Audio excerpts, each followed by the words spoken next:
کی بنا پر موت ہی کا عنوان چاہتی ہے، لیکن روزانہ اس عشرے میں میں یہ یاد دلا رہا تھا ہر سال کی طرح کہ ہمارا پورے عشرے کا ہی عنوان اس دفعہ موت ہے۔ ہمیشہ یہ یاد دلانا پڑتا ہے اس لیے کہ آدھے سے زیادہ عشرہ ختم ہو جاتا ہے، کہیں دور دور تک عنوان کی یا موضوع کی جھلک نظر نہیں آتی، اور اب یہ 3-4 مجالس ہیں جن میں سے 3 مسلسل مجلسیں ایسی جو مختلف معصومین کی شہادت یا وفات کی بنا پر یہ تقاضا کریں گی کہ اس دن کم سے کم مجلس کا 1/3 حصہ تو براہ راست ان امام معصوم کے حالات کے بارے میں ہو، تو اور وقت ہمارے پاس کم رہ گیا تو آج ہم ادھر ادھر بھٹکنے کی گنجائش نہیں پا رہے۔ اور جو سوال ہم سے پوچھا گیا، یہ سوال ایسا ہے کہ یہی تو میری زندگی کے دوسرے مشہور ترین عنوان میں عرض کرتا رہتا ہوں، اور اتنی بار میں نے اس پہ گفتگو کی ہے کہ فی الحال آج کی مجلس یا اس عشرے میں اب گنجائش نہیں۔ ان کا سوال یہ ہے کہ ہم اپنے زمانے کے ظہور کے لیے دعائیں تو اپنے زمانے کے امام کے ظہور کے لیے دعائیں تو بہت پڑھتے ہیں، اور خاص طور پر ہر جمعے کو دعائیں نجبہ، لیکن ہمیں کوئی تیاری نظر نہیں آتی۔ تو کہیں ہم وہ غلطی تو نہیں ہے کر رہے ہیں جو کوفے والے کر رہے ہیں؟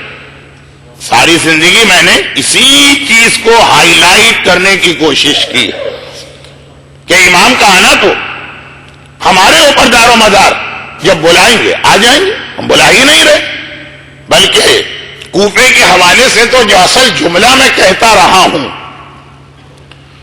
کہ صرف اتنا نہیں ہے کہ کوفے والوں نے بلانے کے بعد امام کی مخالفت کی، بلکہ پہلے مرحلے میں تو غلطی یہ ہوئی کہ جب ابن زیاد چہرے پہ نقاب ڈال کے آیا، کوفے والے اسی کو آقا حسین سمجھ بیٹھے، اور وہ روایتیں کہ آخری زمانے میں کتنے جھوٹے اپنے چہرے پہ یہ نقابیں ڈال کے آئیں گے کہ ہم ہیں تمہارے زمانے کے امام، اور جس مجمع میں ان کو اتنے کھلم کھلا اعلان کی ہمت نہیں پڑے گی، تو ہم آ رہے ہیں امام کی طرف سے تمہارے لیے کوئی پیغام لے کر، یا ہم امام ہیں یا ہم وہ ہیں جنہیں امام نے کھلا میسج دے کے تمہارے پاس بھیجا۔ امام کو پوری دنیا میں کوئی مرجع ایسا نظر نہیں آیا، کوئی نائب امام ایسا نظر نہیں آیا، کوئی حاکم شرع ایسا نظر نہیں آیا، کوئی عالم ایسا نظر نہیں آیا۔ انتخاب کیا گیا ان صاحب کا جن کا یہ دعویٰ، آئیے اصل میں دعویٰ تو وہ ہے کہ کہنا تھا کہ ہم امام ہیں، لیکن آ کے پہلے چیک کرتے ہیں کہ اس علاقے کے مومنین اتنا بڑا دعویٰ قبول کریں گے کہ نہیں۔ بعض باتیں تو ایسی کہ ممبر سے بیان کرنے کی ہمت بھی نہیں پڑ رہی ہے کہ ہماری قوم کہاں جا رہی ہے۔ اب آپ حضرات کا مسئلہ یہ ہے کہ آپ ایک خاص علاقے میں محدود، تو آپ تو صرف یہ دیکھیں گے کہ آپ کے علاقے میں کیا ہو رہا، اور ہم لوگوں کو اسی ممبر کی وجہ سے پوری دنیا میں جانا پڑتا۔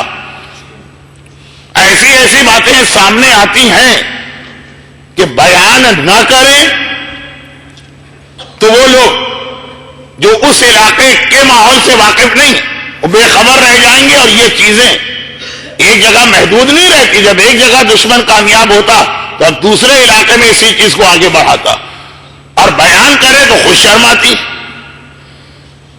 تقریر ہو رہی، دوران تقریر موبائل بجا مقرر کا، کانوں سے لگا لیا، اچھا مولا امام زمانہ آپ بات کر رہے، ٹھیک ہے، جو آپ نے کہا تھا وہ بات میں ابھی آپ کے چاہنے والوں کو بتانے والا۔ موبائل رکھا اور اس کے بعد ابھی آپ نے سنا، میرے پاس ڈائریکٹ امام زمانہ کا فون آیا ہے، انہوں نے مجھ سے کہا کہ میں یہ بات کہوں، یہ اسی سال کی بات۔ اور میں اکثر ایک جملہ کہتا ہوں کہ شراب کے نشے میں کوئی 2 کی نماز 4 پڑھا دے اس پہ ہمیں اتنا تعجب نہیں ہوتا ہے، تعجب پڑھ لینے والوں پر ہوتا ہے، انہوں نے پڑھ کیسے لی اور پڑھنے کے بعد یہ جملہ کیسے کہہ دیا جتنا مزہ آج کی نماز میں آیا اتنا کبھی نہیں آیا۔ بیان کرنے والا تو جس طرح سے چاہے، جو ڈائریکٹ وہ کہہ رہا ہے کہ میرے پاس امام کا فون آ رہا اور اس کے بعد جو بات وہ کہے گا یقیناً کوئی ایسی بات کہے گا، مجھے معلوم ہے اس نے کیا بات کہی، لیکن یقیناً کوئی ایسی بات کہے گا جس کے بارے میں اس کو معلوم ہے کہ کسی کتاب میں نہیں لکھی ہے، کسی عالم نے نہیں کہا، کسی مرجع کے فتوے کے مطابق نہیں، بلکہ مرجع کا فتویٰ اس کے الٹ ہے، تبھی وہ یہ کہتا ہے کہ مجھے تو ڈائریکٹ امام کا فون آ گیا۔ اب بات ہی ختم ہو گئی، کہاں کی کتاب، کہاں کا عالم، کہاں کا مرجع، کہاں کی تشیع۔ اور یہ اس سال جب واقعہ ہوا اور مجمع نے اسے قبول کیا تو اس حوالے سے میں کہہ رہا ہوں کہ میں تو آج سے 35 سال سے یہی بات کہتا آ رہا ہوں کہ آخری زمانے میں جھوٹے امام بنائے جائیں گے۔ وہ یہ کہہ کے تھوڑی بنیں گے کہ ہم جھوٹے امام ہیں ہماری بات مانو، وہ اس انداز سے تیاری کرائیں گے اس علاقے میں پہلے سے۔ اب جس نے ٹیلی فون والے کی اس بات کو برداشت کر لیا کہ ان کو امام ڈائریکٹ فون کر سکتے ہیں، اور پھر جو اس بات مجمع کو بتائی جو پوری شیعت کے متفقہ نظریے کے خلاف، وہ چند مہینے کے بعد کہے گا کہ ہاں امام نے یہ بھی کہا کہ میں جمعرات کو فلاں جگہ آ کے بیٹھوں گا۔ تو یہ تو میرا عنوان ہے کہ دعائیں پڑھنا اس کی اپنی ایک اہمیت ہے، اگر اس سے کوئی تبدیلی نہیں ہو رہی ہے تو گھبرائیے بھی نہیں، کم از کم اس دعاؤں کی وجہ سے امام زمانہ کی یاد ہمارے معاشرے میں موجود تو ہے، لیکن اس کے بعد اگلا مرحلہ ہے کہ اس کے حساب سے اپنے آپ کو بدلیں۔ دو طریقے ہوتے ہیں غلطی کی اصلاح کے۔ اب یہ تو اتنے زیادہ مشہور جوکس اور لطیفے ہو چکے ہیں کہ اس کو بیان کرنا پھر آپ کے وقت کو ضائع کرنا۔ یہ مثلا کسی نے جا کے کمپلین کر دی کسی خاتون نے کہ کیا میرے پاسپورٹ پر یا ویزے پہ یا آئی ڈی کارڈ پر میرا غلط نام لکھ دیا، فلاں بیوائے فلاں۔ میں کہاں سے بیوہ ہوں، میرا شوہر زندہ ہے۔ ارے زندہ ہے کہاں ہے، لکھ رہا ہو ذرا، اس کو لایا گیا۔ اب غلطی کی اصلاح کا پہلا طریقہ یہ ہے کہ اس تحریر کو کاٹ کر نیا پاسپورٹ یا نیا کارڈ بنایا جائے کہ ہاں بھائی شوہر زندہ ہے زوجہ فلاں، اور دوسرا طریقہ کہ پستول نکال کے شوہر کو مار دیا، اب تو بیوہ ہو گئی نا، دیکھیں غلطی صحیح ہو گئی۔ جو لکھا تھا کہ فلاں بیگم بیوائے فلاں، اب تو بیوہ ہو گئی نا، لے جاؤ اپنا پاسپورٹ۔ ہمارے یہاں بعض غلطیوں کی اصلاح کا یہ طریقہ لوگ اختیار کرتے ہیں کہ فلاں چیز کا کوئی فائدہ نہیں ہے تو بجائے اس کے کہ اس کا فائدہ بنایا جائے اس چیز کو ہی ختم کر دو اٹھا کے۔ تو اس مجمع سے پھر بھی وہ مومنین، وہ بچے، وہ بچیاں، وہ نوجوان بہتر ہیں کہ تبدیلی کیے بغیر صحیح دعائے نجبہ تو پڑھ رہے ہیں، جو تبدیلی بھی نہیں کر رہا دعائے نجبہ بھی نہیں پڑھ رہا۔ ان کے ہاتھ یہی ایک سوال آتا، دیکھیں یہ بھی اپنی قوم کا انٹرنل پرابلم۔ کتنے دنیا کے ایسے علاقے ہیں جہاں امام زمانہ کا ذکر صاحبان ایمان کو ناگوار گزرتا، اور کہتے ہیں کہ یہ ذکر صرف اس لیے کیا جا رہا کہ مولا علی کی شان کو گھٹایا جائے۔ امام زمانہ اور مولا علی کو ایک دوسرے کے مقابل کمپیٹیٹر، حریف بنا دیا۔ جو امام زمانہ کا نام لے گا وہ علی والا نہیں، کھلم کھلا یہ بات ہوتی۔ تو یہ جو تھوڑا بہت ان نوجوانوں میں، ان بچوں میں، ان خواتین میں شعور ہے کہ علی اپنی جگہ ہے، انہی کی وجہ سے ہم امام کو مانتے ہیں، لیکن بہرحال ہمارا ایک امام، یہ دعائے نجبہ، یہی دعائے احد، یہی دعائے فرج، یہی دعائے تعجیل ظہور، یہی دعائے سلامتی امام زمانہ۔ تو ان کو برقرار رکھتے ہوئے پھر اپنے آپ کو بدلنا، اور یہی دعائیں ہم کو طاقت دے گی کہ ہم اپنے آپ کو بدلیں۔ پڑھتے جائیے یہ دعائیں، اسی کا نتیجہ نکلے گا۔ لیکن فذکر ان نفعات ذکر والا اصول تو اپنی جگہ، قرآن کہتا ہے کہ پیغام کو بار بار ریپیٹ کرو، لوگوں کو یاد دلاتے رہو، بار بار یاد دلاؤ گے کبھی نہ کبھی اس کا فائدہ ضرور ہوگا۔ اور اس میں ایک آخری جملہ کہہ کر اپنے عنوان پر اسی سے آتا ہوں۔ مدینے کے 360 بتوں کی پوجا کرنے والے مشرک و کافر، جن کے پاس نہ رسالت کا کوئی تصور تھا، نہ اللہ کا کوئی تصور، وہ اتنے پکے مومن بنے کس کی وجہ سے؟ ظاہری سبب کوئی واقعہ ہوگا، لیکن اصل وجہ کیا تھی؟ اصل وجہ تھی کہ مدینے میں یہودی پہلے سے رہ رہے ہیں، رسول خدا نے پھر ایک ایک کر کے یہودی قبیلوں کو شہر مدینہ سے باہر نکالا، یعنی غلطی وہاں سے ہوئی تھی، اور غلطی بھی معمولی نہیں، کوئی فراڈ اور چیٹنگ والی غلطی،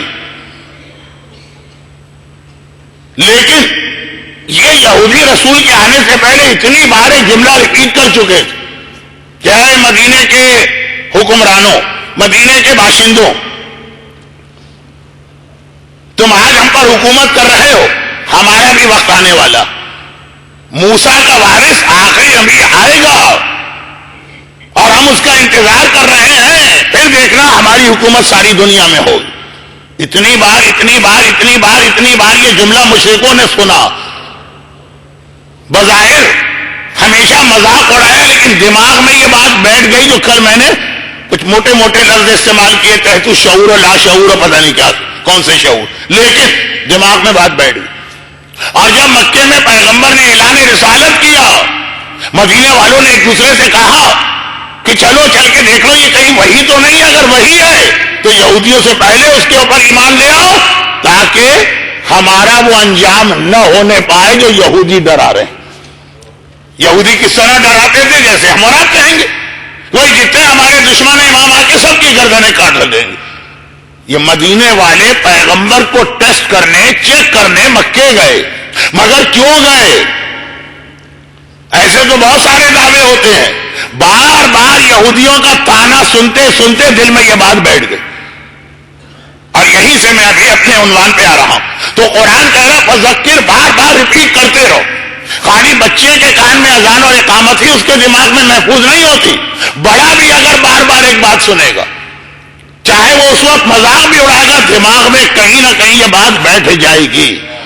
بڑے کے لیے بھی اسلام نے ہمیں یہ تصور دیا، اور موت کے حوالے سے بھی یہی پیغام ہے کہ فذکر، اے حبیب، حقیقت ہے نا ایک موت سے تو کوئی نہیں بچ سکتا، بار بار ان کو یاد دلاؤ، یہ مذاق اڑائیں، یہ عذاب قبر کا مذاقہ کریں، یہ قیامت کے بارے میں جوک بنائیں، یہ منکر و نکیر کو اس انداز سے ٹریٹ کریں کہ جیسے ان کا کوئی نوکر، مگر سنائے جاؤ، کبھی نہ کبھی ان پہ اثر ہو کے رہے گا۔ اور یہاں پر اس حوالے سے ایک بات میں اور عرض کر دوں، یہ بہت بڑی بات میں چھیڑنے جا رہا ہوں، جس کو چھیڑ تو دوں گا، سمیٹنے کا موقع میرے پاس نہیں، لیکن میرا مجمع میرے انداز بیان سے واقف، بہرحال مختصر سے ہی پیغام آپ تک پہنچ جائے گا۔ یہی وجہ ہے کہ اسلام اس فکر کا قائل ہی نہیں ہے۔ بہت سے لوگ کہتے ہیں مولانا ہمیں بات تو ہر ایک کی سننی چاہیے، صاحب عقل ہے، بعد میں دیکھیں گے صحیح کون ہے غلط کون۔ بھائی فلاں آدمی عقائد اس کے غلط، نظریات اس کے غلط، مسائل وہ غلط بیان کرے، دین کی ہر چیز کو آپ جاتے کیوں؟ جانے میں کیا رہا ہے، سنیں گے اس کی بات مان کوئی تھوڑی رہے۔ یہاں رک کر ایک جملہ میں پھر ایسا کہہ دوں جو وقت کی کمی کی وجہ سے واضح نہیں کروں گا، لوگوں کے ذہن میں غلط فہمی بھی پیدا ہوگی۔ ہم نے کہا کہ وہ فلاں شاعر آپ کو پتا ہے کہ سوائے نصیحت پھیلانے کے اس کا کوئی کام ہی نہیں، تو مولانا ہم کون سی اس کی بات یقین کر رہے ہیں، ہم کون سا اعتقاد رکھ رہے ہیں؟ بس خالی سن رہے ہیں، سننے کے بعد ٹال دیتے ہیں۔ اچھا اب یہ بات مذہب سے آئی عام زندگی میں، ٹیلی ویژن کے بہت سارے ایسے پروگرام کہ معلوم ہے کہ یہ سب غلط غلط باتیں ہیں، کہا مولانا کون سا ہم اس پہ عمل کرنے جا رہے ہیں؟ جیسے ناول پڑھتے ہیں، جیسے ڈائجسٹ پڑھتے ہیں، پڑھا اور بھول گئے، اسی طرح سے یہ چیزیں بھی ہم نے ڈرامے دیکھے اور بھول گئے۔ آدمی بھولتا کوئی چیز نہیں، کہیں نہ کہیں دماغ میں ہے، 2 4 5 دفعہ کی بات اور ہے، لیکن مسلسل سنتے رہیں گے۔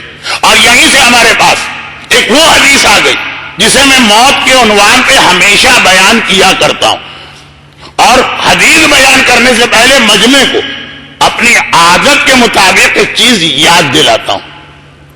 وہ میری عادت کیا کہ وہ ائمہ طاہرین جن پر ہمیں برابر سے ایمان و عقیدہ، اتنا ہی ان کو مانتے ہیں جتنا مولا علی کو مانتے ہیں، لیکن ان کا ذکر ہمارے یہاں کم ہوتا ہے، ان کی حدیثیں اور بھی کم پڑھی جاتی ہیں۔ ان کی اگر کوئی حدیث آ جائے کے بعد آپ سے درود کی التماس ہوگی. ان کی اگر کوئی حدیث آ جائے تو میں خاص یاد دلاتے ہوئے حدیث پڑھتا ہوں. دیکھیے یہ اس امام کی حدیث.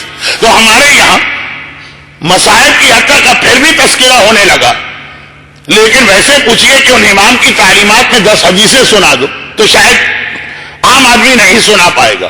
تو یہ حدیث میرے موضوع میں ویسے ہی آ رہی, لیکن خاص تاکید کے ساتھ کہ یہ حدیث ہمارے 7ویں امام اسیر بغداد امام موسی کاظم علیہ الصلوۃ والسلام کی حدیث. مسلسل غلط بات سننے کے اثرات ہوتے ہیں, اور امر بالمعروف میں جو بہت سے لوگوں کا حوصلہ پست ہو جاتا. ہم سے لوگ زیادہ یہ بات کہتے مولانا آپ کھلا مجمع میں جا کے یہ بات کہہ رہے ہیں, ایک آدمی پہ بھی اثر ہوگا, دیوار سے آپ اپنا سر ٹکرا رہے ہیں, فائدہ کیا؟ اس کے 2 جواب ہیں. مثلا مولانا فیس بک کے خلاف پڑھ رہے ہیں, لیکن آپ کو اندازہ ہے ایک بچہ یا ایک بچی بھی اس کی وجہ سے اپنی فیس بک کو بدلے گا. دیوار سے سر ٹکرانا پتا ہے کہ کوئی فائدہ نہیں, تو اتنی محنت کیوں کر رہے ہیں؟ یہاں پہ میں 2 جواب دیتا ہوں, جن میں پہلا جواب اتنا دے چکا ہوں, شاید اس دفعہ بھی پہلی مجلس میں آ گیا کہ بھائی اللہ قیامت کے دن مجھ سے پوچھے گا ہی نہیں کہ تم نے کتنے لوگوں کی فیس بک بند کروائی یا صحیح کروائی. اللہ یہ پوچھے گا جب یہ مسئلہ تھا تم نے پیغام لوگوں تک پہنچایا. ایک بات. دوسری بات وہ یہ 2 بھائی آپ کو یہ حدیث چونکہ اتنی سیدھی سادھی حقیقت امام نے بتائی اور ذرا انٹرسٹنگ حدیث ہے تو یاد ہوگی, ایک بار پھر سن لیجیے. حلال چیزوں کے ذریعے آدمی کیسے گمراہ ہوتا ہے, یہ بھی ایک ہمارا عنوان ہے. کتنے سارے عنوان میں چھیڑ دوں گا. 2 بھائی, اور بات ہے 1400 سال پرانی نہیں, 4000 سال پرانی. پیغمبر اسلام سے بھی پہلے کی, جناب عیسیٰ سے بھی پہلے کی, جناب داؤد وغیرہ سے بھی پہلے کی. البتہ جو کل میں نے کہا تھا اتنی پرانی نہیں, کل حضرت ادریس سے بھی پہلے کی بات میں نے آپ کے سامنے پیش کی تھی. ماں جوان بیٹے کے لاشے پر پاگل ہو گئی. آج جو ہے وہ یہ نہیں ہے, حضرت موسیٰ آ چکے ہیں, تورات آ چکی ہے. مگر ہر قوم کی طرح بنی اسرائیل میں بھی کچھ لوگ مانتے ہیں, کچھ نہیں مانتے. لیکن یہ اتنی بات میں نے کیوں چھیڑ دی, پرانے زمانے میں لوگوں کی عمریں بہت زیادہ ہوتی تھیں, کوئی 100 سال, کوئی 150 سال, کوئی 200 سال. اور اگر آپ جائیے حضرت نوح سے پہلے تو کوئی 2000 سال, کوئی 3000 سال, کوئی 4000 سال. ماں اگر روتی ہے اپنے بیٹے کے بچپنے میں مر جانے پر تو اس بیٹے کے جو 125 سال کا ہو کے مرا, افسوس ان غنچوں پہ جو بن کھلے مرجھا گئے, اگر 125 سال کا مرا تو یہ شعر پڑے گی. لیکن جس زمانے کی میں بات کر رہا ہوں 200-250 سال. سلمان فارسی 300 سال کی عمر تھی.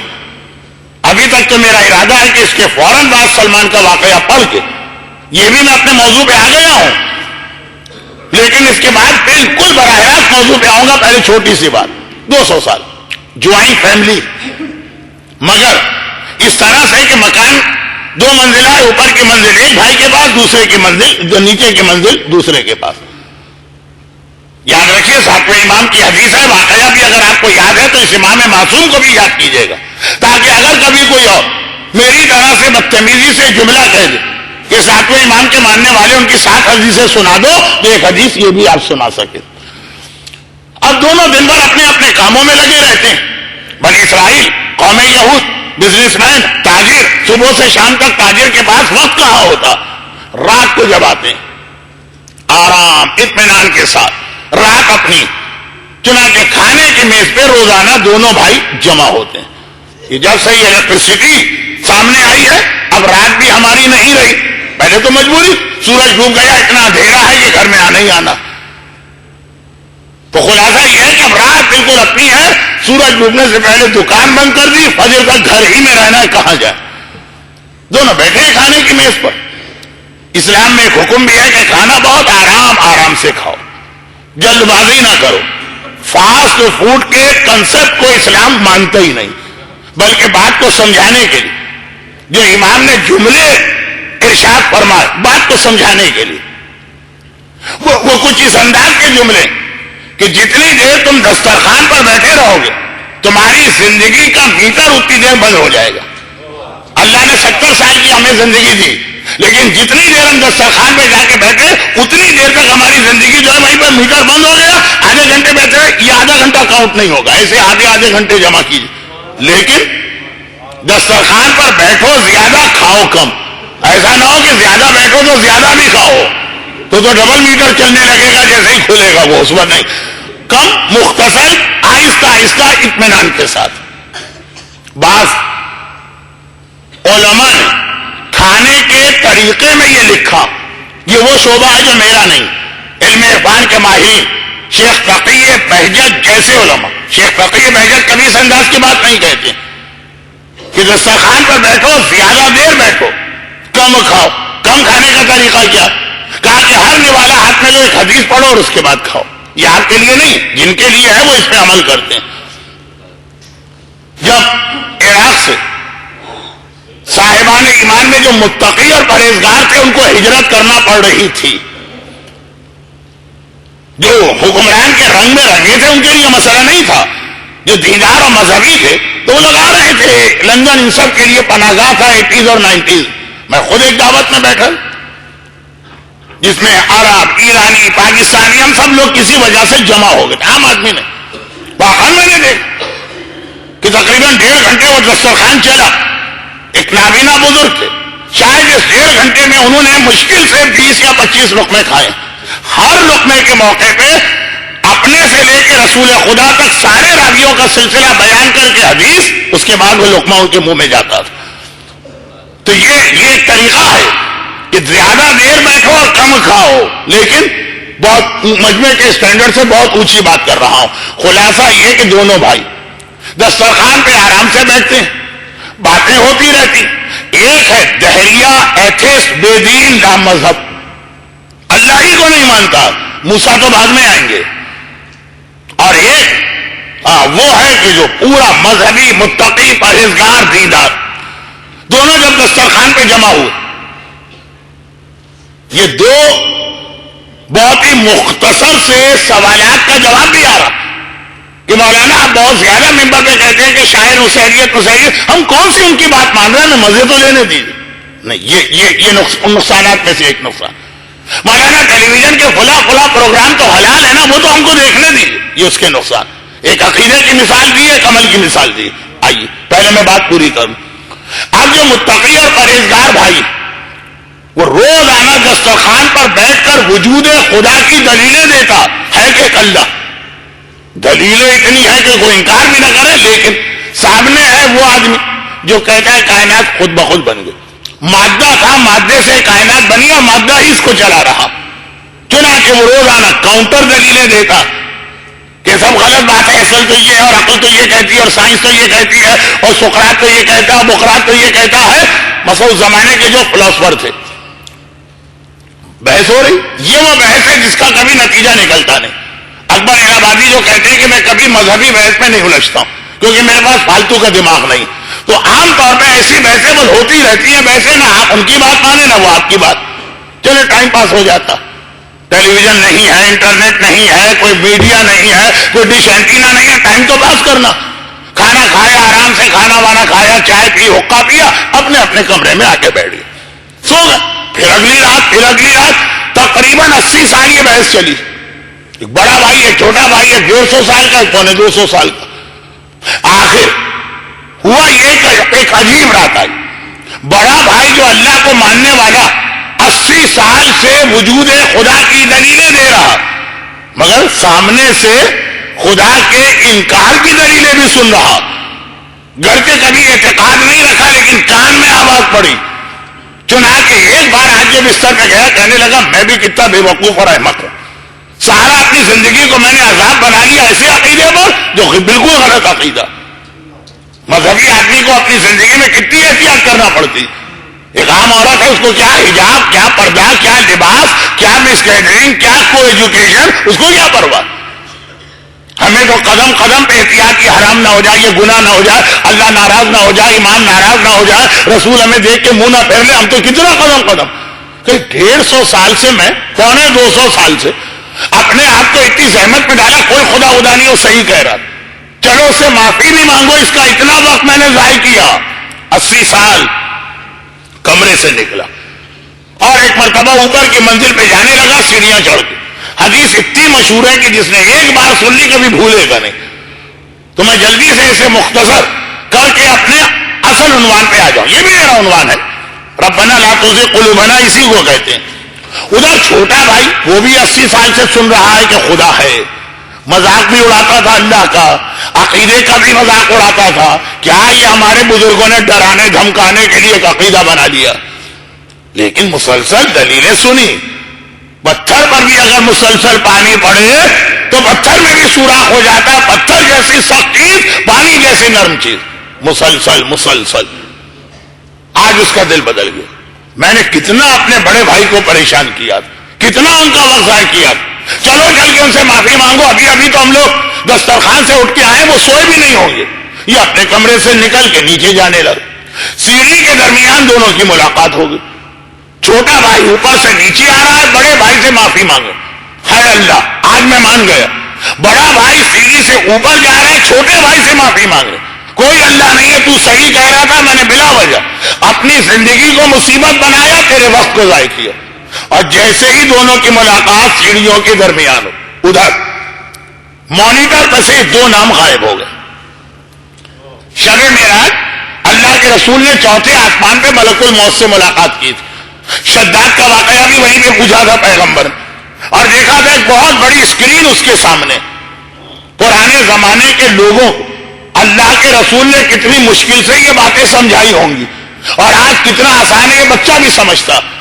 جیسے آپ نے ایئرپورٹ پہ بڑی بڑی اسکرینیں دیکھی ہیں، جہاز کا آنا جہاز کا اڑنا.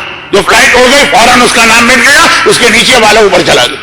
اور بچے جس طرح اپنے اسکرین پہ، کمپیوٹر کے اسکرین پہ بیٹھ کر جو چیز چاہے ڈیلیٹ کرے، ڈیلیٹ کا بٹن دبائے، غائب ہو گئی وہ چیز.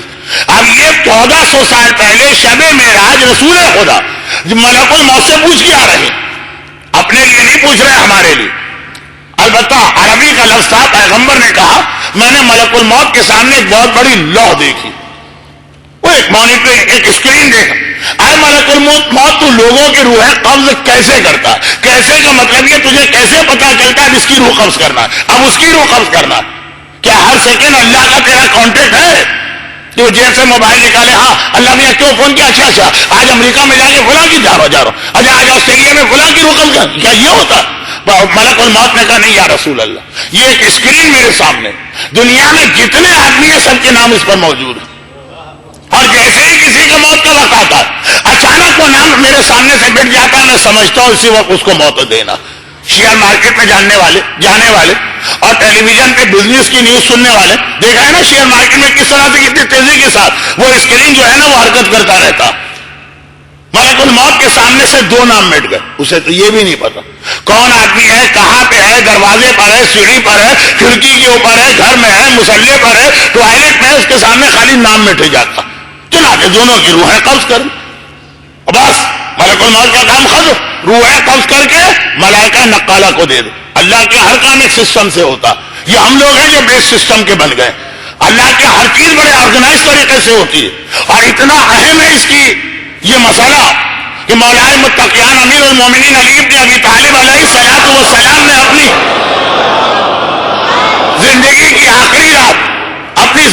آخری رات حسن و حسین کے نام جو وصیت نامہ لکھوایا تھا اس میں یہ جملہ تھا کہ بیٹا حسن بیٹا حسین، اللہ سے ڈرتے رہنا. وہ نظم امور اوصیکم بتقوی اللہ و نظم امورکما، میں تمہیں وصیت کرتا ہوں اللہ سے ڈرنے کی، اور میں وصیت کرتا ہوں اپنے کاموں کو بڑے منظم آرگنائز طریقے سے انجام دینا. یہ افراتفری لاپرواہی نہیں چلے گی. میرا مولا نیزہ لے کر خندق میں جائے تو سمجھ میں آیا، احد میں گیا تو سمجھ میں آیا، خیبر میں گیا تو سمجھ میں آیا. میرا مولا نیزہ لے کر مسجد میں روزانہ آتا، اور جب لوگ نماز کے لیے کھڑے ہوتے ہیں تو باقاعدہ نیزہ رکھ کے صفوں کو سیدھا کرتے ہیں، اس کے حساب سے کھڑے ہونا. ہمارے یہاں یہ سارے آداب تھے. اب نہ لوگوں کو نیاز لینے کے طریقے پتا ہے، نہ مجلس میں بیٹھنے کے طریقے پتا ہے، نہ مجلس میں آنے کے طریقے پتا ہے، نہ قطار بنانے کے مسئلے پتا ہے. سب اہل بیت کی تعلیمات. لیکن میں ذرا سا دور نکل گیا، واپس آتا ہوں. ملک الموت ایک سسٹم بنا ہے موت کا. ملک الموت کا کام ہے روح قبض کرنا. آگے اس کا کام ختم. اب یہ روح اٹھا کے دے گا، ایک اور گروپ آتا ہے ملائکہ کا ملک الموت کے ساتھ ساتھ، اس کے ساتھ چلتا ہے، ان کو کہتے ہیں ملائکہ نقالہ، یہ روح ان کو دے دی گئی۔ ان کا کام ہے روحوں کو نقل کرنا یعنی منتقل کرنا، وہ روحیں لے کے چلے جاتے ہیں، نیک ہے تو وادی السلام میں پہنچاتے ہیں، گناہگار ہے تو وادی برہوت میں پہنچاتے ہیں۔ مگر ایک حدیث ہے کہ صرف چند گھنٹوں کے لیے پھر واپس لا کر مرنے والے کے بدن میں ڈالتے ہیں، تاکہ منکر و نکیر جو ابھی رات کو آنے والے اور سوال کرنے والے ہیں تو وہی روح جواب دے جس نے زندگی بھر سارے ہنگامے کیے ہیں۔ اور اس کے بعد منکر و نکیر آتے ہیں، یہ تیسری ٹیم آتی ہے ملائکہ نقالہ کے بعد، اور وہ سوال کر کے رپورٹ تیار کر کے اپنے بعد چوتھی ٹیم کو دے کے جاتے ہیں کہ رزلٹ کیا نکلا۔ اب یہ ساری باتیں تھوڑی دیر میں آنے والی ہیں، ابھی تو ذرا سا پہلا مرحلہ چل رہا، ملک الموت نے دونوں کی روحیں قبض کی، اس کا کام ختم، اس کو اب جانا ہے ٹورنٹو، وہاں 4 آدمی بیٹھے ہیں جن کی روحیں قبض کرنا، اور اس کے بعد اس کو جانا ہے مثلا، میں انڈیا پاکستان کے کسی شہر کا نام نہیں لیتا، تو غرض یہ کہ روحیں لی ان کے حوالے کی، نکلا۔ اب ملائکہ نقالہ جن کا کام یہ ہے کہ روح کو دیکھ کر اگر نیک ہے تو اچھی جگہ رکھیں گے، اگر برا ہے تو بری جگہ رکھیں گے۔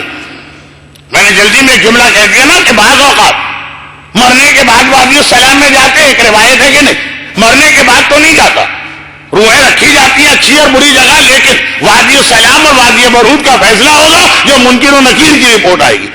تو 2 الگ الگ روایتیں۔ اب ملائکہ نقالہ کے پاس روح آ تو گئی، اور ان کو دیکھنا ہے نیک آدمی ہے تو اچھی جگہ پہ تھوڑی دیر اس کو بٹھاؤ، اور برا آدمی ہے تو بری جگہ پہ تھوڑی دیر بٹھاؤ۔ اصلی اچھی اور بری جگہ تو ابھی آنے والی ہے۔ اب ملائکہ نقالہ کے پاس روحیں آ گئی، دنیا ابھی نئی نئی بنی ہے، بہت زمانہ نہیں گزرا، ایسے کیسز کم تھے، وہ چکرا گئے۔ کیا کریں؟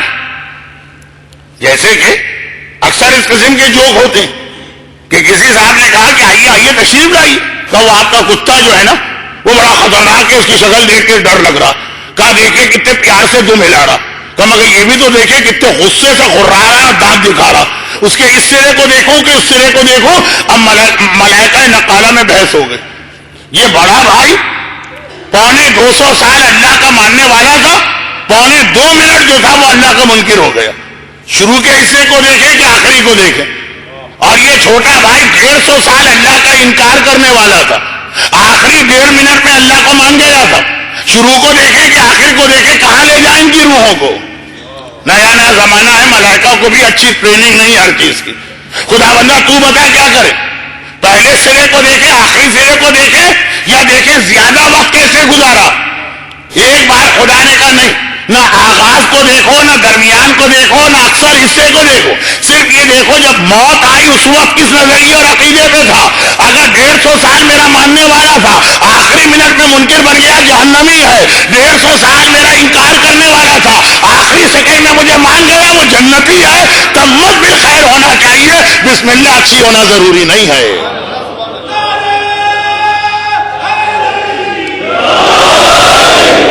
ہمارے یہاں تو ہمیشہ آغاز اچھا ہونا چاہیے۔ اچھا آگے کیا ہوگا؟ ارے آگے تو مولانا سب چلتا، آغاز اچھا ہو تو شراب کی دکان بھی، اور آغاز اچھا ہو تو میوزک کی دکان بھی، اور آغاز اچھا ہو تو شادی میں عالم کے نکاح پڑھنے سے پہلے بھی حدیث قصہ بھی ہوتی ہے، تلاوت قرآن بھی ہے، تو اور آگے کیا چل رہا؟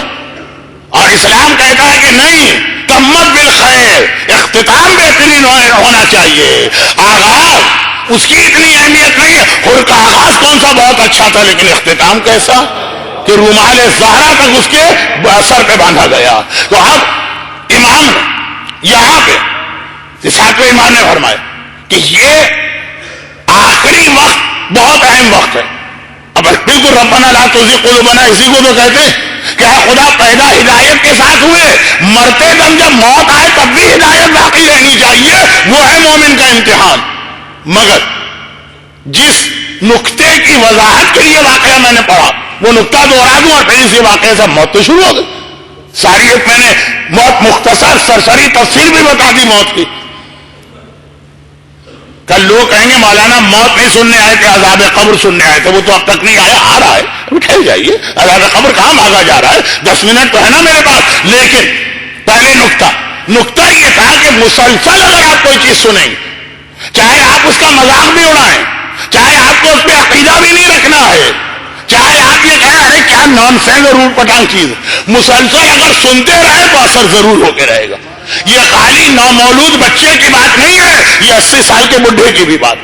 اسی لیے کتنی ہی حلال چیزیں اسلام نے روک دی.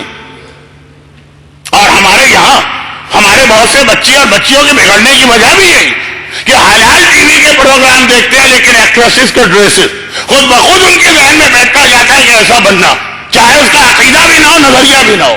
مسلسل یہ شیطان کا وہ طریقہ کار جو ہر دور میں رہا، آخری زمانے میں بڑھ جائے گا. لیکن میرا ایک موضوع امام زمانہ ہوتا ہے، وہ بھی اس سال کا نہیں.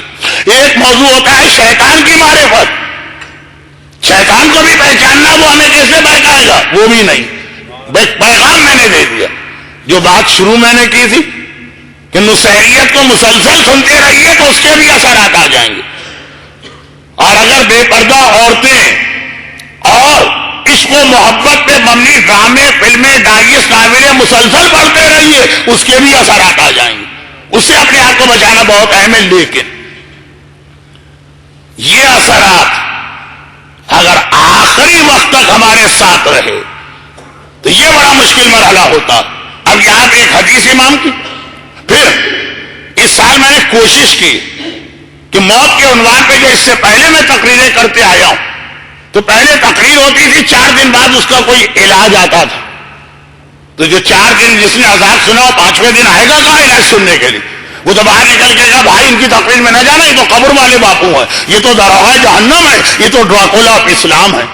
تو اب میں ہر تقریر کے آخر میں یہ ایک آدھ بات ایسی کہہ دیتا ہوں کہ اگر کہ اس سے تقریر کی ترتیب خراب ہو جاتی ہے لیکن بہرحال مومنین کرام محفوظ رہتے ہیں. یعنی میرا مجموعہ کم از کم اتنا ہوتا ہے جتنا آج نظر آ رہا ہے. تو آئیے ایک آخری بات. امام فرماتے ہیں تمہیں کیا معلوم کتنے لوگ ایسے ہیں جب بستر پہ ان کو موت آ رہی، تم سمجھ رہے یہ کافر مر رہا ہے، یہ مشرک مر رہا ہے، یہ منافق مر رہا ہے، یہ بے دین مر رہا.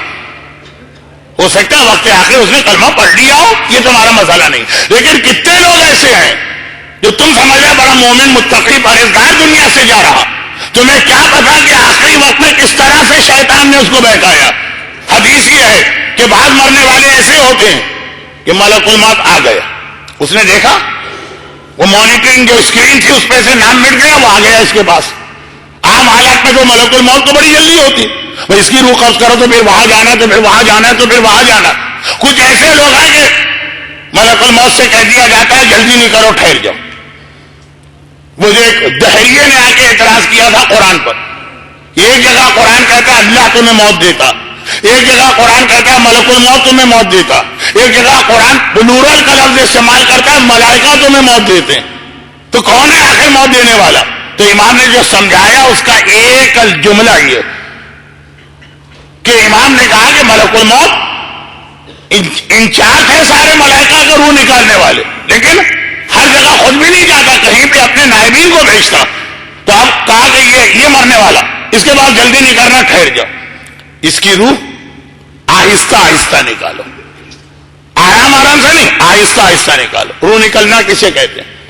سلمان فارسی جیسا 350 سال کا بوڑھا صاحب معرفت، رسول و امام کا ایسا عاشق کہ خود پیغمبر کہتے منا اہل البیت، اہل بیت میں شامل ہے. کتنا بڑا رتبہ ہے. ایک جبرائیل کو تمنا پیدا ہوئی تھی حدیث کسا میں، اور ایک سلمان کے بارے میں حدیث آ گئی، مگر موت سے وہ بھی ڈر رہے ہیں. یہ ہم ہیں جو بڑے بہادر سلمان سے بھی زیادہ. لیکن اپنی قوم کے مزاج کو بتانے لگا تو آج کی تقریر بھی رہ جائے گی. سلمان مدائن کے گورنر بنا کے بھیجے گئے. لوگ سلمان کے شاگرد، سلمان کے دوست، سلمان کے شیعہ، سلمان کے محب. جب سے سلمان اہل بیت بنے تھے لوگ ان کی زیارت کو بھی جاتے تھے.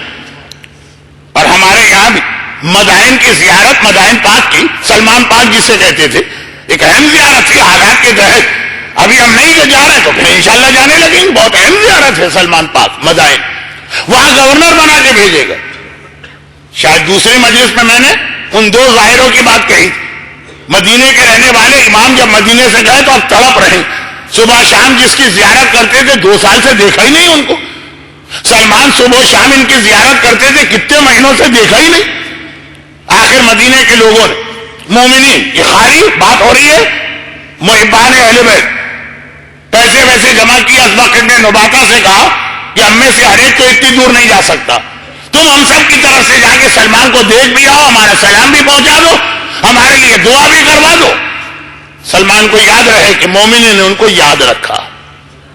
اب یہ تو نہیں کہا کہ ایس ایم ایس اٹھایا آپ نے، سلمان کا نمبر اس کے اندر آپ نے ریڈ کیا اور فوراً چلا گیا میسج، اب بھیجا جا رہا اسبق۔ اللہ اللہ، یہ دن آ گیا کہ جب اسبق کا نام میری زبان پہ آتا تو جو جملے میں بتانا پڑتا اسبق ہیں کون، یہ بھی بہت سے لوگوں کو نہیں معلوم کہ اسبق کون ہے۔ مولا کے انتہائی قریبی صحابیوں میں سے ایک، 21 رمضان جس کی ایک حدیث ابھی آپ نے سنی، حسن و حسین بیٹا اللہ سے ڈرتے رہنا، اپنے معاملات کو آرگنائز طریقے سے چلانا۔ اسی رات کو مولا آخری ملاقات جس باہر والے کو دی وہ اسبق، 5-7 آدمی کے، حجر ابن عدی اور اسبق ابن نبات۔ اس کے بعد صرف گھر والوں سے تو بات کی ہے، باہر کے کسی آدمی کو نہیں آنے دیا، بلکہ مولا کی زبانی آخری زمانے کی نشانیوں کا جو سب سے مشہور اور معتبر خطبہ وہ اسبق ابن نباتائی کا تو ایک سوال تھا نا کہ مولا کیا آپ بتا سکتے ہیں کہ آخری امام کب آئے گا؟ مولا نے مسکرا کے وہ جملہ کہا جو ابھی سلمان کی زبانی بھی آپ سنیں کہ اسبق یہ خدائی راز ہے، نہیں بتایا جا سکتا۔ تو مولا پھر ہمیں کیسے پتا چلے کب آنے والے ہیں؟ تو امام نے نشانیاں بتانا شروع کی۔ جب بیٹے اس طرح باپ کی توہین کریں اور جب رشتہ دار کو کا حق کاٹ کے بیٹھ جائے، قطع رحمی کرے، اور جب مشرق میں ایسی آگ بھڑکے، اور جب صفا اور مروہ کے درمیان کھلا، بہت مشہور خطبہ ہے نا اسبق، یہ راوی ہیں مولائے کائنات والے خطبے کے۔ تو خیر یہ بہت اہم صاحب، عام آدمیوں کو بھیجا بھی نہیں، تم جاؤ۔ بعض اوقات چھوٹی چھوٹی بات، بعض اوقات بعض بدگمانیاں، اسلام نے کہا نا کبھی کسی مومن کے بارے میں برا گمان نہ کرو، ہاں وہ خود ہی اپنا پردہ ہٹا دے تو الگ بات، ورنہ حتی الامکان اس کے بارے میں اچھا خیال کرو۔ حتیٰ یہ کہ کسی مومن کے منہ سے شراب کی بو آ رہی، شاید اس بیچارے کو پتہ ہی نہیں تھا میں شراب پی رہا ہوں، دھوکے میں پی گئے۔ کیونکہ جو سوال ہمارے بچے وہ جو مجتہدین کے فتوے کے جواب میں ایک سوال بچے کرتے ہیں کہ یہ جو مراجع نے کہا کہ قصیدہ اور نوحہ بھی اگر گانے کے طرز پہ ہو تو حرام ہے، تو مولانا ہم نے تو زندگی میں گانا سنا ہی نہیں، تو ہمیں کیا پتا چلا کون سی طرز؟ کیا طرز کو چیک کرنے کے لیے اجازت ہے فلمی گانے سننے کی؟ نہیں، یہ اس کے لیے ہے جو گانے سنتا آ رہا، تو اس کو یہ بتایا گیا، جو جس نے کبھی سنا ہی اس کو کیا بتائی کون سی طرز بن رہی۔ ہاں آپ کی حیرت مجھے نظر آ رہی ہے کہ ایسا کچھ ہے جس نے نہیں سنے گانے؟ ہاں ہیں ایسے بہت کم صحیح، لیکن ہے۔ تو اسی طرح جس نے کبھی شراب دیکھی ہی نہیں ہے، اس کو کیا پتا، دھوکے میں پی گیا کہ شاید یہ شربت ہوگا۔ اب تم یہ گمان کرو یہ شراب کی بدبو آ رہی ہے، اس کو پتہ ہی نہیں تھا کہ یہ شراب، شاید اس نے خالی کلی کر کے تھوک دیا، شاید جان کا خطرہ ہو طبیب نے اس سے کہا کہ شراب پینا واجب، شاید کسی نے اس کے سینے پہ پستول رکھ کے اس کے گلے میں شراب انڈیل دی۔ یہ ہمارے زمانے کے ظالموں کے بھی واقعات، بعض بڑے مقدس و متقی علماء کو گرفتار کر کہا گیا کہ یا تو تبلیغ بند کرو ورنہ پھر ان کے خاندان کی عورتوں کی بے حرمتی سے لے کے ان کے گلے میں رمضان کے روزے میں شراب ڈالی۔ تو خیر امام کہہ رہے ہیں کہ جہاں تک ہو، ہاں وہ خود ہی اگر اپنا پردہ ہٹا دے، آ کر کہے ہم سے مولانا ظالم تو نے پی ہی نہیں ہے، کبھی پی کے تو دیکھیے کیا مزہ آتا۔ وہ نوجوان کا واقعہ سچا ہے، جھوٹا نہیں ہے، جس نے خود مجھ سے کہا تھا کہ مولانا میں ایسا شراب کا عادی بن گیا ہوں کہ اب میں نماز بھی نہیں پڑھ سکتا جب تک کہ پہلے ایک آدھ پیگ نہ پی لوں، ہوش و حواس ہی نہیں رہتے میرے، نماز سے پہلے وضو اتنا ضروری نہیں ہے میرے لیے جتنی شراب۔ تو خیر بات یہ ہو رہی، بات جس حوالے سے میں نے بات کہی ہے اس میں بھی ابھی بہت سارے پیغام، مگر بدگمانی جب تک کہ وہ خود اتنی کھلی خلاف اسلام بات نہ کر دے، اس وقت تک اس کے غلط عمل کو بھی اچھا سمجھے۔ اسبق ابن نباتا سے یہ غلطی ہو گئی، یعنی کیسی ہو گئی؟ وہ سلمان کے دروازے پہ پہنچے مدائن میں، پہلے تو یقین ہی نہیں آیا یہ سلمان کا دروازہ، پھر یقین آ بھی گیا۔ لوگوں سے پوچھا نا تمہارا گورنر کہاں رہتا؟ ایک ٹوٹے ہوئے مکان کے سامنے لے جا کے کھڑا کر دے، جب دروازہ تک نہیں تھا، خالی ایک چتھڑے والا پردہ لٹک رہا تھا اور ہل رہا تھا. یہ مکان تو کوئی غریب بھی رہنے کو تیار نہیں ہوگا. لیکن یاد آ گیا ہاں یہ سلمان ہے، علی کی تربیت یافتہ. سلمان میں ملاقات کے لیے آیا ہوں مدینے سے چل کے. سلمان نے کہا اندر آ جاؤ. اوہو، سلمان اتنے بڑے ہو گئے کہ اتنی دور سے مہمان آیا، دروازے پہ آ کے استقبال بھی نہیں کر رہے ہیں. اگر سلمان کے دماغ میں گورنری آ گئی ہے تو فائدہ کیا، واپس چلو. ازبق کے ذہن میں یہ خیال آیا، لیکن جیسے ہی گھر میں داخل میں خود ہی ندامت ہو گئی. دیکھا 350 سال کا بوڑھا سلمان اتنا بیمار ہے، بستر پہ پڑا ہے کہ بدن میں بستر پہ اٹھ کے بیٹھنے کی طاقت بھی نہیں ہے، دروازے تک کیسے آئے. اب میں بات بہت جلدی سمیٹ رہا ہوں، ایصال ثواب کی مجلس بھی. لیکن خلاصہ یہ کہ سلمان نے ازبق کو دیکھا، کہا ازبق اللہ نے میری ایک دعا اور قبول کر لی. میں بار بار کہہ رہا تھا خدا بندہ اس وقت میرے کسی اچھے دوست کو میرے پاس بھیج دے. یہ مدائن کے لوگ نہیں چلیں گے، کوئی میرا صحیح مخلص. ازبق نے گھبرا کے کہا بتائیے میں آپ کی کیا مدد کروں. کہا مجھے سہارا دے کے مدائن کے قبرستان لے جاؤ. ارے سلمان، تمہارے بدن میں بستر سے اتر کے دروازے تک جانے کی طاقت نہیں. کہا ازبق تم نہیں جانتے، میں جانتا ہوں، میں کہہ رہا ہوں بس. خالی سلمان نے اتنا کہہ دیا کافی. لے کے گئے. جیسے ہی قبرستان میں داخل ہوئے جو آپ کرتے ہیں سلمان نے بھی کیا، بلکہ سلمان کرتے ہیں تو ہم بھی یہ کرتے ہیں. السلام علیکم یا اہل القبور. قرآن کہتا بھی الہاکم التکاثر حتی زرتم المقابر. قبروں کی اور قبرستان کی زیارت کرو تو پھر تم صحیح راستے پہ رہو گے. لیکن یہ آیت جو آج میں نے تلاوت کی، کل بھی تلاوت کر کے اس سے عذاب قبر کے کئی واقعات سامنے آئیں گے کہ قبروں کی زیارت کا فائدہ یہ بھی کہ قبر کا مردہ آپ کو کم از کم بتا دیتا ہے کہ اس کی کیا مدد کی جائے. آج نہیں، آج تو بس یہ آخری جملے. خلاصہ یہ ہے کہ سلمان نے کہا السلام علیکم یا اہل القبور. ازبق کہتے ہیں کہ ایک کونے سے آواز آئی وعلیکم السلام یا صاحبہ رسول اللہ سلمان، اے پیغمبر کے صحابی سلمان تم کو میرا جواب سلام. قبر میں سے آواز آئی. اور قبرستان مدائن کا ہے. مدائن کتنا پرانا شہر. پیغمبر کی ولادت نوشیروان کے زمانے میں ہوئی ہے، نوشیروان سے بھی پہلے سے ہی شہر چلا رہا. نوشیروان نے اس کو رینوویٹ کیا تھا ایک طرح. اتنی پرانی قبر. یہ آواز کیسے آئی؟ ازبق مولا کے صحابی ہیں، علی کے شاگرد ہیں، وہ بھی چکرا گئے. لیکن سلمان کو دیکھا تو عجیب حالت. کمر پکڑ کے کہہ رہے ہیں آج وہ دن آ گیا جب سلمان کو دنیا سے جانا. ارے سلمان یہ کیا کہا؟ کہا سنو، ایک دن میں رسول خدا کے پاس گیا، یا رسول اللہ میری موت کب آئی؟ پیغمبر نے کہا یہ خدائی راز ہے جو ہر ایک کو نہیں بتایا جاتا. جو مولا نے ازبق کو ظہور امام کی تاریخ کے لیے کہا، مولا ازبق جیسے صحابی کو نہیں بتا رہے. پاکستان میں ہر تیسرا آدمی دعویٰ کر رہا ہے مجھے پتا ہے کب امام آنے والے، باقاعدہ ڈیٹ دے دیتا ہے اس تاریخ کو آ رہے امام. لیکن ذرا سا میں اپنے موضوع سے ہٹ رہا ہوں. اگر تقریر کا شروع ہوتا تو مجھے ہٹنے میں کوئی اعتراض نہ تھا. تقریر کا اختتام، گھڑی تو بتا رہی ہے بس، لیکن واقعہ تو پورا ہو جائے نا. تو خلاصہ یہ ہے کہ سلمان نے کہا رسول نے فرمایا. سلمان یہ خدائی راز ہے ہر ایک کو نہیں بتایا جاتا، مگر تمہارا رتبہ بھی اتنا بلند ہے کہ ایک نشانی بتا رہا ہوں. جب کبھی مدینے سے باہر طویل عرصے کے لیے جاؤ اور اتنے بیمار پڑ جاؤ کہ بستر سے اٹھنے کی طاقت نہ رہے، قریبی قبرستان میں جا کے سلام کرنا. اگر جواب سلام مل جائے سمجھ لینا آج دنیا سے جانا. اے ازبق ایک کام اور کرو، اس قبر تک مجھے لے جاؤ. ازبق کو تو خود بھی سسپینس تھا، تجسس تھا کہ جا کے دیکھو تو صحیح وہ قبر ہے کس کی. گئے 200 سال پرانی، 400 سال پرانی قبر. سلمان قبر کے قریب پہنچے اور کہا کہ اے قبر میں آرام کرنے والے، تو نے میرے سلام کا جواب دیا، یعنی اللہ کی طرف سے اتنی اجازت ہے. تو ایک سوال میں تجھے اپنے حق کا واسطہ دے کے کرتا ہوں، میں رسول کا صحابی ہوں. میرے حق کا واسطہ یہ بتا دو، جب ملک الموت تیرے پاس آیا تھا تو اس پہ کیا گزری؟ منو مٹی کے نیچے مردہ ہوتا. لیکن ازبق کہتے اس طرح سے وہ چیخا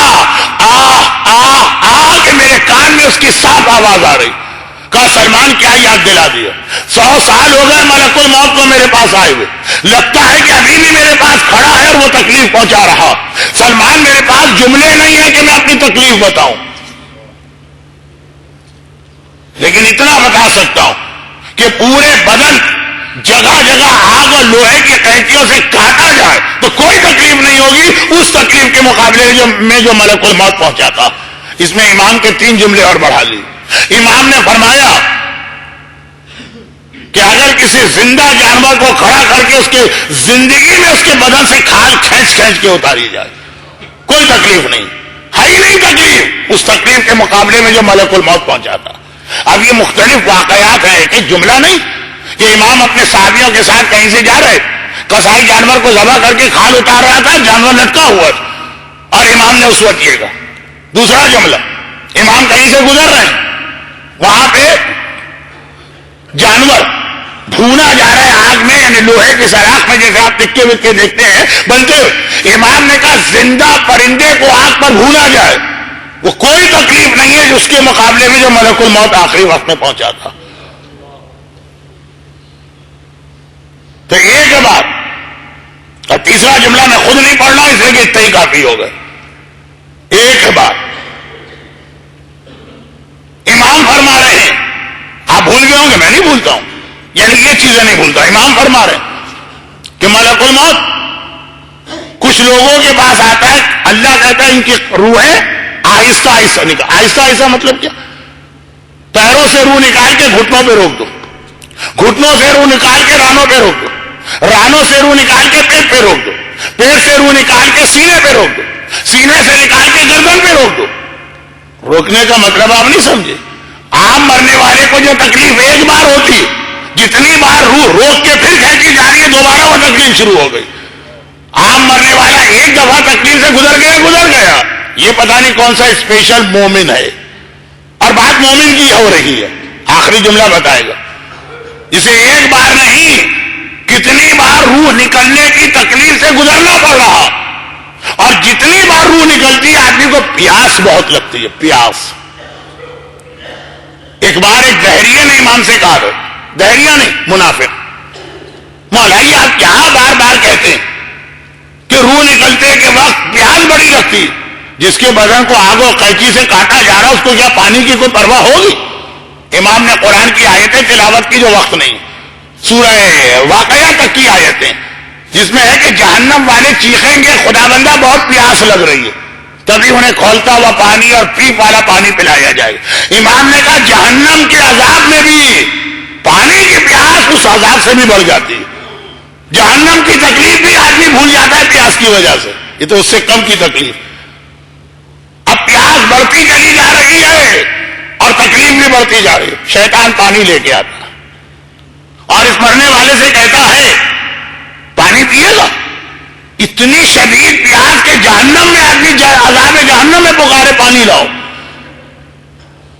پانی التہاب ایک لفظ ہے عربی کا, آپ حضرات شارجہ میں رہ کے عربی تو سیکھ گئے ہوں گے. التہاب, التہاب کہتے ہیں کہ اگر کسی پیاسے آدمی کے سامنے پانی رکھ دو اس کی پیاس خود بخود ڈبل ہو جائے گی پانی دیکھ کر, اور بڑھ جائے گی پیاس. سائیکولوجیکل پیاس. شیطان آتا ہے پانی لے گا, ارے نیکی اور پوچھ پوچھ, لا پانی دے, کہ ایک شرط پہ دوں گا, مجھے میری خدائی کو مانو اور کہو کہ میں تیرا رب ہوں. مومن گھبرا کے آ رہے, ساری زندگی اللہ کو مانتا رہا, آخر میں تیرے کو مانوں گا, بھاگ جائے یہاں سے.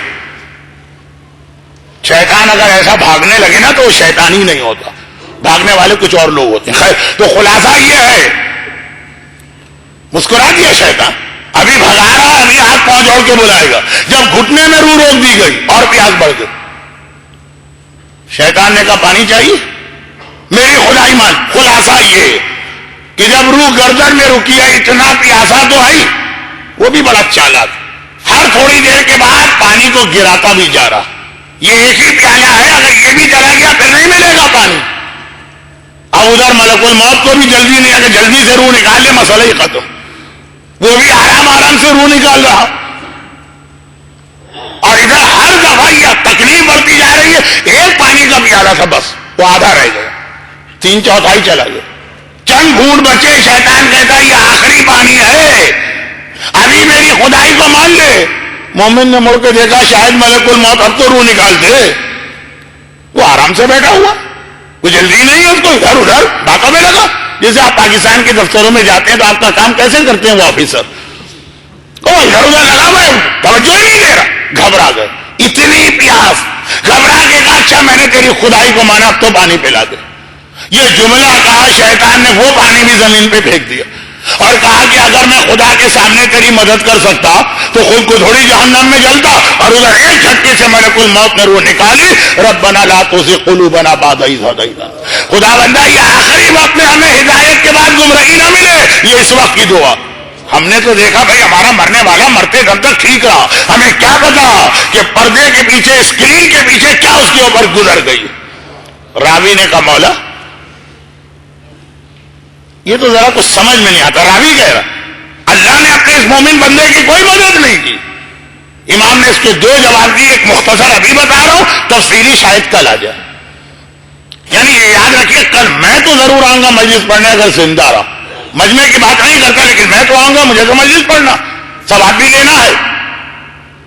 اور امام کی فوج کا خدمت گزار اسی کام کے لیے رکھا گیا ہوں. لیکن ایک جواب تو آ جائے گی. امام نے فرمایا اگر یہ چاہتا تو اپنی زندگی ہی میں اس کا انتظام کر سکتا تھا. مولا کیا؟ کہا کہ اگر کوئی رجب کے آخری ہفتے میں 3 روزے رکھے, 7 ضروری نہیں, ایک 27 رجب کا تو آئی, ایک 24 رجب اور ایک 29 رجب, اور اگر یہ تاریخیں اس کے ہاتھ میں نہ رہیں کسی وجہ سے تو 7 دن جو آخری رجب کے اس میں کوئی 3 روزے رکھے تو ملک الموت جب روح قبض کرنے آئے گا تو وہ خود ہی کوثر کا جام بھر کے لاتا ہے ایسے آدمی کے لیے جو ماہ رجب کی آخری کوئی 3 دن 7 میں سے اس میں روزہ رکھتا ہے. یہ جام کوثر تیرے لیے ہے. جس کو جام کوثر مل جائے شیطان کا پانی اسے کیا بہلا پائے گا.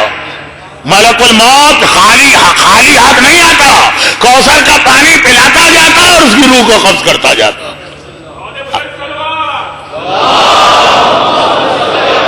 ایک جملہ کہہ دو. یہ جملہ میرا آج کی تقریر کا ایک حصہ بننے والا تھا. اب نہیں. اب آپ حضرات زیادہ نہیں گھبرائیں. اس سے پہلے کہ آپ اٹھ کے جائیں میں مسائل پہ آ جاتا ہوں. ایک جملہ. کیا شیطان کو یہ چیزیں نہیں پتا؟ بھائی مجھ سے تو زیادہ علم رکھتا ہے شیطان. جب میں نے یہ حدیث امام پڑھی شیطان کو بھی تو معلوم. تو اب شیطان کیا کرے گا؟ اول تو ہمیں اس قسم کے روزے رکھنے ہی نہیں دے گا, اور اگر ہم رکھ لیں تو ایسا کوئی چکر چلائے گا کہ روزے رکھ کے بھی ہم بغیر روزے والے ہوں گے. کیسے؟ جس کے اوپر واجب قضا روزے باقی ہو سنت روزہ رکھ ہی نہیں سکتا. وہ ماہ رجب کے سنت روزے رکھوا دے گا, ہم پر کوئی قضا بھی ہوگا, سارے روزے غلط ہو گئے. یہ فائدہ صحیح روزوں کا ہے, غلط روزوں کا کوئی تھوڑی. کل کی بات جو آخری بات تھی کل بھی, ان دونوں کو ملا کے آنے والے کل کو اس جملے کو آپ کے سامنے پیش کروں گا کہ قبر میں کام آنے والی سب سے بڑی نیکی کیا. لیکن نماز وحشت اس سے پہلے صدقہ دو. شیطان کو بھی تو پتا ہے نا کہ صدقہ تو فوراً ٹرانسفر ہوتا. وہ چکر ایسا چلائے گا ہم صدقہ دیں گے بھی اور مرنے والے تک نہیں پہنچے. مثلا صدقہ اس کا نام نہیں ہے کہ آپ نے باکس میں پیسے ڈال دیے. صدقہ نام ہے غریب کے ہاتھ میں پہنچے. آپ نے کہا جی ہم تو اس وقت اپنے مرنے والے کا غم کر رہے ہیں اور تجہیز و تکفین کی تیاری کر رہے ہیں اور کڑوی روٹی کا انتظام کر رہے ہیں اور کھانے پینے کی فکر میں, ابھی رکھ دو صدقہ کل پہنچا دیں. اور کل تک تو رات تو گزر گئی نا جو اصل رات تھی. صدقہ نکالا بھی اور مرنے والے تک پہنچا بھی نہیں. یہ روایت میں نہیں ہے کہ نکال کے رکھ دو تبھی اللہ اس کے عذاب کو دور کرے گا. اس کو پہنچاؤ تو نور کی دیواریں آئیں گی. اللہ بھی کہے گا صدقہ کل دے رہے ہو تو نور کی دیوار بھی کل بھیج دوں گا. تو سانپ تو اسی رات کو آنے والا, اجدہا تو اسی رات کو آنے والا. تو چل پڑا اپنی جگہ سے. اب صدقے میں ٹیکنیکل مسئلہ کتنے لوگوں کو نہیں معلوم, وہ صدقہ دیں گے بھی اور معلوم ہے وہاں تک نہیں پہنچا. روزے کا ٹیکنیکل مسئلہ کتنے لوگوں کو نہیں معلوم. تو شیطان 2 طریقے سے کام کر رہا. پہلے تو اول ہمیں آنے ہی نہیں دیتا دین کے راستے پر, اور اگر یہ حدیثیں ہم سن لیں تو ہماری لا علمی سے فائدہ اٹھا کے کوئی ایسا ٹیکنیکل ہم سے مسٹیک کرا دیتا. صدقہ دیا اور مرنے والے کو نہیں ملا, روزہ رکھا اور ہمارے لیے کوثر کا جام نہیں آیا. اسی لیے قبر کی سب سے بڑی نیکی کچھ اور ہی, وہ انشاءاللہ کل. البتہ یہ ضرور ہے کہ اس عذاب کے حوالے سے جو بات میں نے کہی وہ عذاب کے حوالے سے تو نہیں, لیکن اس کے 2-3 جملوں کے حوالے سے آپ کے ذہن میں پھر یہ چیز لانا چاہتا ہوں کہ پیاس کو کوئی معمولی امتحان نہ سمجھیے گا. اگر گناہگاروں کے حوالے سے قرآن نے کہا جہنم کی ساری تکلیفیں اپنی جگہ، پیاس کی تکلیف سب سے بڑھ جائے گی. تو یہ بتانے کے لیے کافی ہے کہ اگر یہ ننھے ننھے نبی زادے اور امام زادے پیاس کی فریاد کرتے نظر آ رہے ہیں، بہت پیاسے ہیں. اب میں جملہ بڑی مشکل سے کہہ رہا ہوں کیونکہ وقت بھی نہیں ہے میرے پاس اور الفاظ بھی نہیں. اگر ان بچوں کو اٹھا کے آگ میں جلا دیا جاتا تو شاید تکلیف ان کو اتنی نہ لگتی. یہ 3 دن کی پیاس جیسا کلیجہ پھونکا جا رہا، جوان اور صحت مند لوگوں سے برداشت نہ ہو. پیاس دیکھیے، حسین کی بڑی غیرت مند بیٹی ہے سکینہ، اور ہمارا خیال کرنے والی. شب عاشور جب پیاس کی فریاد بڑھ گئی تھی تو حسین نے کنویں سے معجزے کے ذریعے پانی جاری کیا تھا نا. اس وقت تک بھی سکینہ کو تقریباً 3 دن ہو رہے پیاس کو، تڑپ کے آگے بڑھی پیاسے کے آگے. لیکن بیٹی اگر پانی پی لے گی تیری پیاس بجھ جائے گی، امت کی شفاعت نہیں ہو سکے. گھبرا کے کہا بابا میرے پیاسا رہنے سے کیا، آپ کے چاہنے والے وہ بخش دیے جائیں گے. کہا ہاں سکینہ، بابا مجھے نہیں پینا پانی، آپ کے لیے پانی آ گیا ہے، آپ کے لیے کہتی ہے کہ مجھے نہیں پینا بابا یہ پانی. بڑے امتحان دیے اس ننھی سی بچی نے،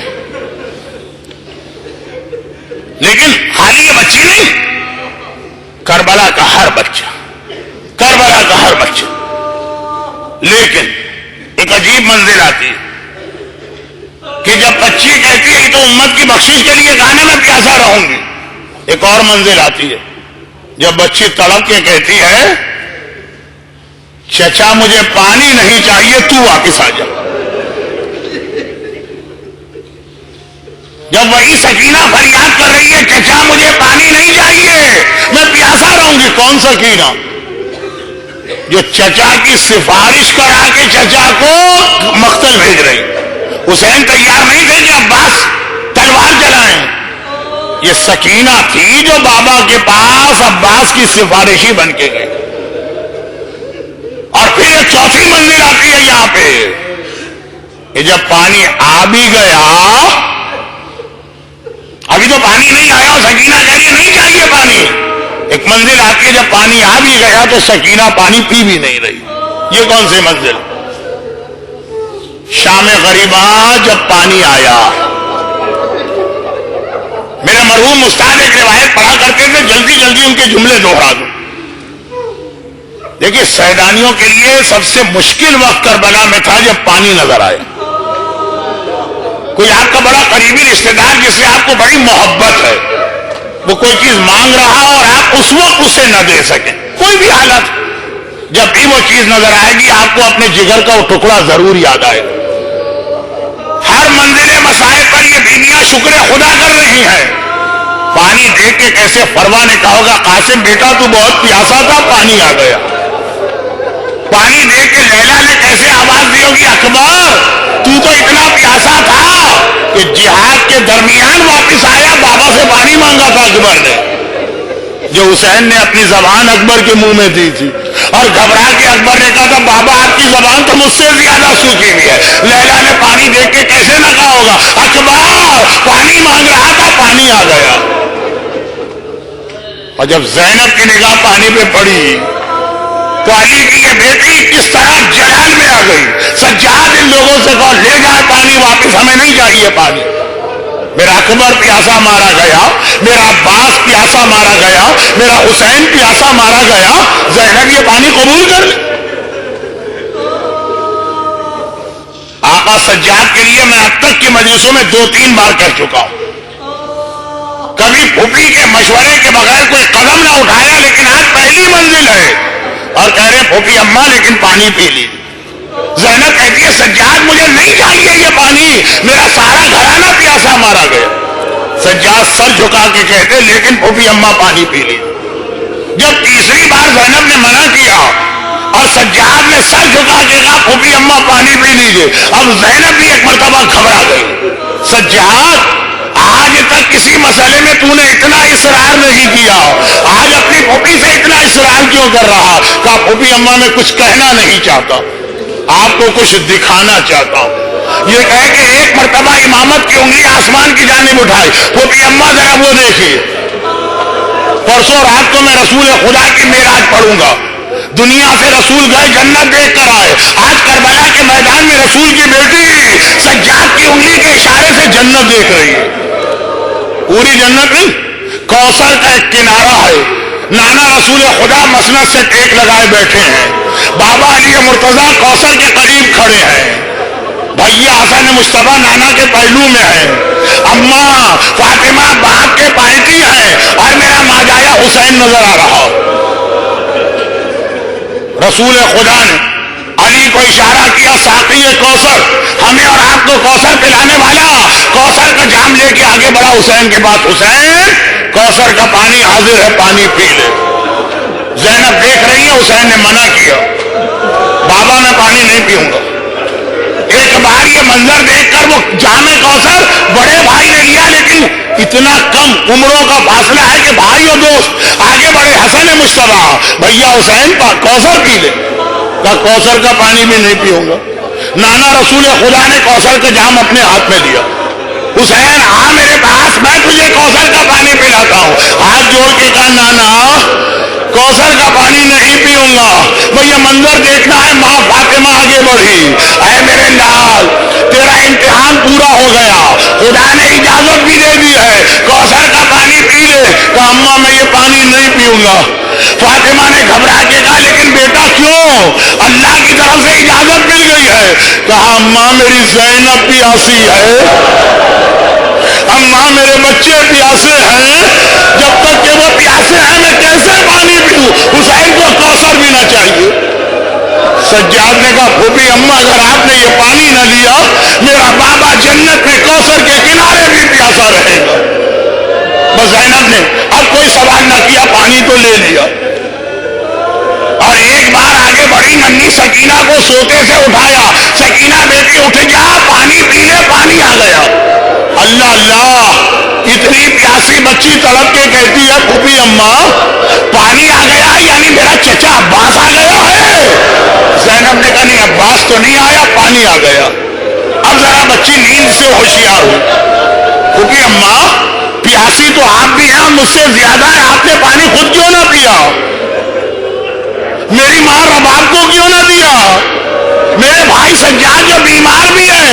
کہا بیٹی طریقہ یہ ہے, پہلے چھوٹے کو پانی دیتے. بھائی یہ سننا ہے. سکینہ نے سوال کوئی نہ کیا, پانی ہاتھ میں لیا, لیکن پانی ابھی بھی نہ پیا. پانی کا جام لے کے مختل کی جانب چلی. زینب نے کہا بیٹی کہاں جا رہی ہے؟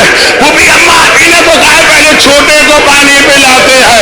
ارے میرا ننھا علی اصغر, کربلا کا سب سے کم سے اصغر بھیا کو پانی پلا کے آتے.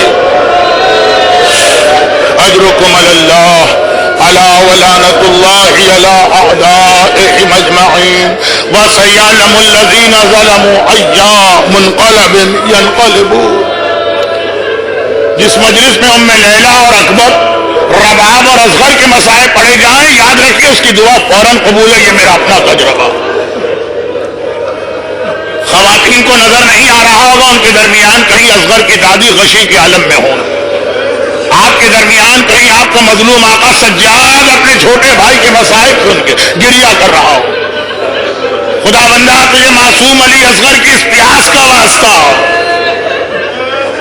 اور تجھے اصغر کی شہادت کے حوالے سے رباب اور فاطمہ زہرا کے مسائل کا واسطہ.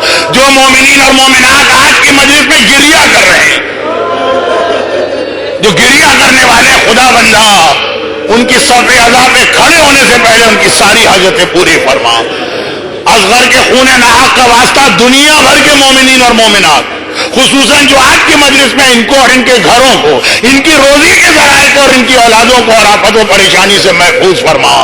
خدا بندہ تجھے اس خون ناحق کا واسطہ, جسے آسمان قبول نہیں کر رہا, جسے زمین قبول نہیں کر رہی, رحمت خدا رک جائے گی, اس خون ناحق کا واسطہ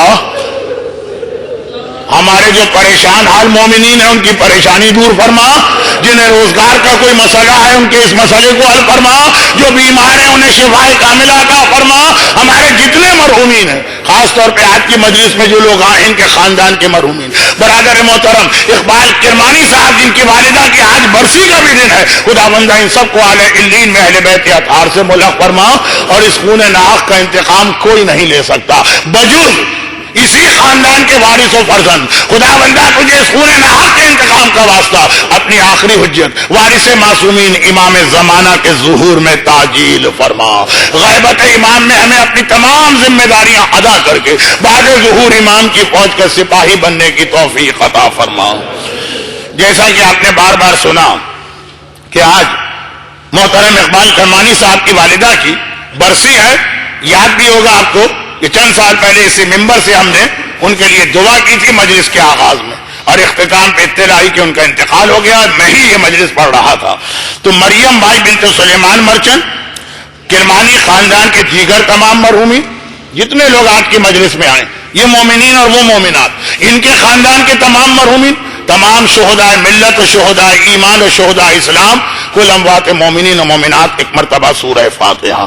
بسم اللہ الرحمن الرحیم، الحمدللہ رب العالمین، الرحمن الرحیم، مالک یوم الدین، ایاک نعبد و ایاک نستعین، اہدنا الصراط المستقیم، صراط الذین انعمت علیہم غیر المغضوب علیہم ولا الضالین۔ ماتم حسین